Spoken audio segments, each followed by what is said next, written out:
In this video, you'll learn the differences between YouTube SEO and Google SEO, the key elements of each so you can rank #1 for both, and how to avoid the mistakes I did when I was trying to apply Google SEO techniques to YouTube SEO, and that's coming right up. Hi everyone, I'm Carl. Welcome to Next Level Video Marketing, a channel where you get the latest strategies and tips to help you achieve your marketing and business goals through video.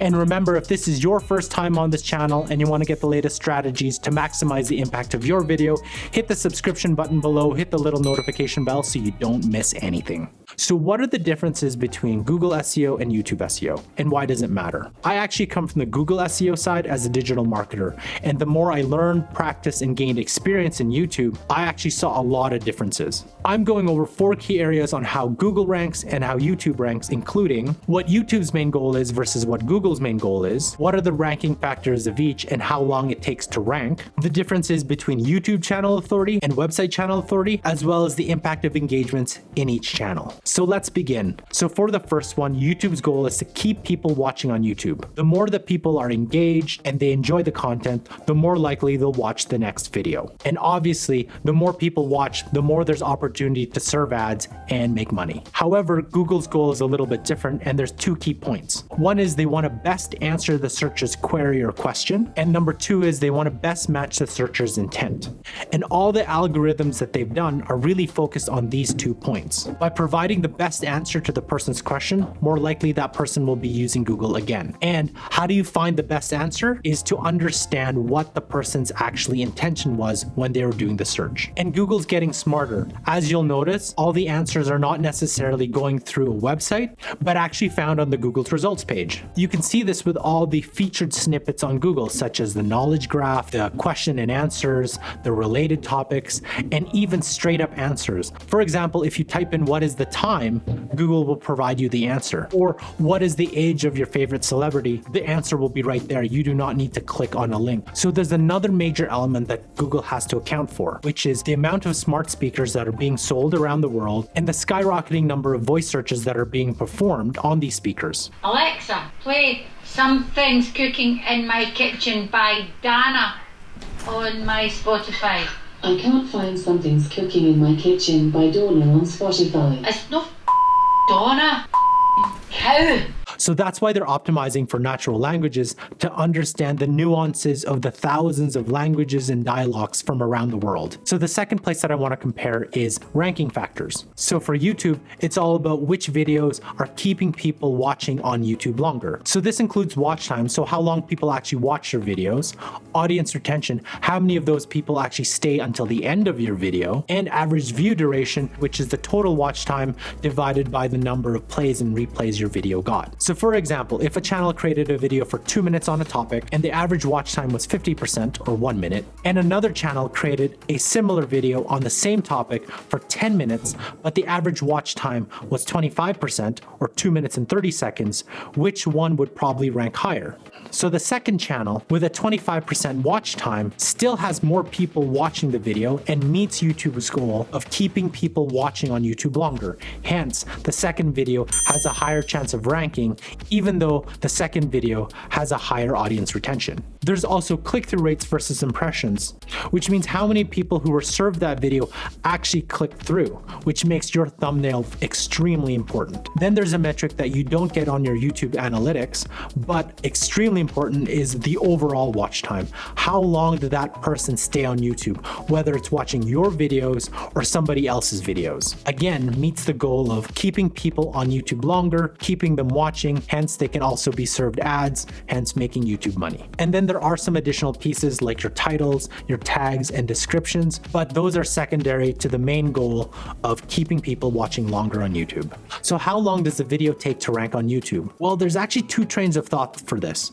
But what I've found with my videos is that yes, videos did rank within 24 to 48 hours, but a lot more videos actually took longer to rank over time. I've had videos that didn't rank at all and then suddenly shot up months later. And here's an example. So as you can see here, we published this video on November 6, 2017, but it didn't even get any traction till probably the beginning of February in 2018. And that's when the search rankings started to take an effect.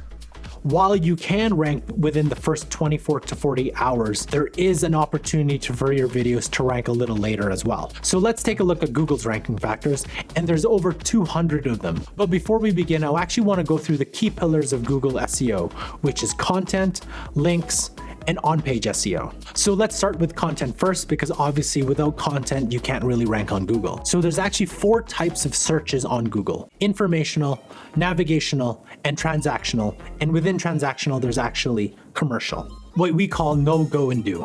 So let's take the example of buying a car, or more specifically, buying an SUV. An informational search could be which SUV is most reliable. So a navigational search would be something like Subaru or Toyota or Mazda, because you already know the brand that you want to buy. So a commercial search could be something like which has a better price, a Subaru Forester or a Mazda C5. And an example of a transactional search could be where to buy a Subaru Forester. So the next pillar of Google SEO is link building. A key factor in how Google understands your site is an authority on the subject or the industry you're talking about is the quality and the quantity of links back to your site. And it isn't just the quantity, it's also the quality of that. And quality is definitely more important because they want to see other authoritative websites linking back to your content. And there's so many different techniques with link building, such as the broken link technique, the Wikipedia technique, and general outreach, but we can spend hours on going over these topics.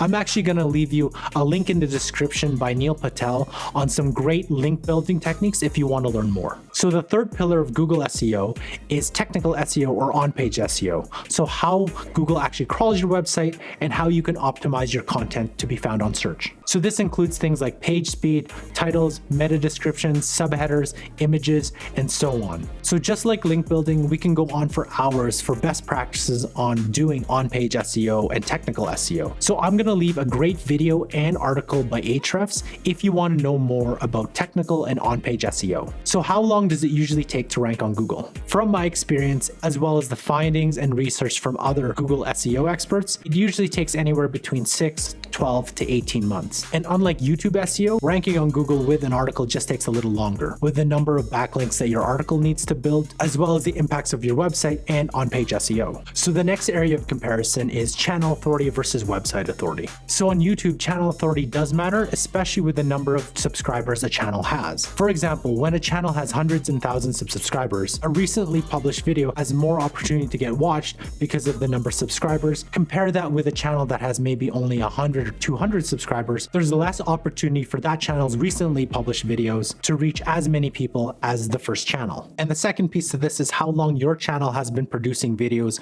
related to a specific topic. So my previous channel, Homebuyer School, it took a while for the algorithm to understand that I was creating videos related to home buying, as you can see by the growth of the channel and the videos that started ranking after a set period of time. So compare that with website authority, where the more content you create over time, the more opportunities people can find your content through the search engines and the more backlinks you can get. Now, there is a debate on your website domain authority, and a lot of people have been using the Moz domain authority or the Ahrefs page authority rankings. But what I found is your channel authority will grow the more you can create content over time. And it just takes a lot of consistency and patience. All good things to those who wait.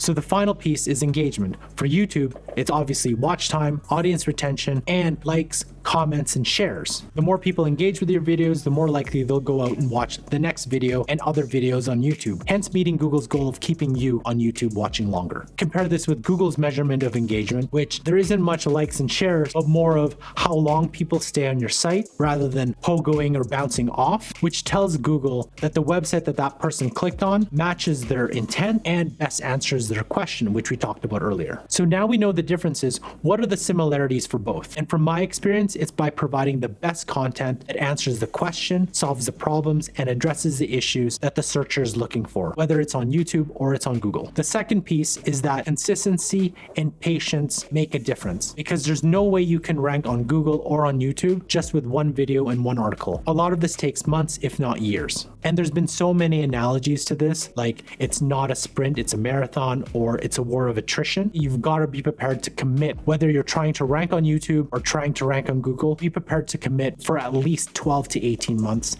and make sure you manage your expectations, especially if you're trying to do this for a brand or a business. So the question of the day I have for you is, what are some additional key ranking factors for either YouTube or Google that you'd like to share? Please leave them in the comment section below. If you want to learn how to rank #1 on YouTube and on the first page of Google, and not just as a featured snippet, but actually as an article, just using one video, you've got to check out this video here, as well as this video here if you want to learn how to develop an effective video strategy to maximize the impact of your videos.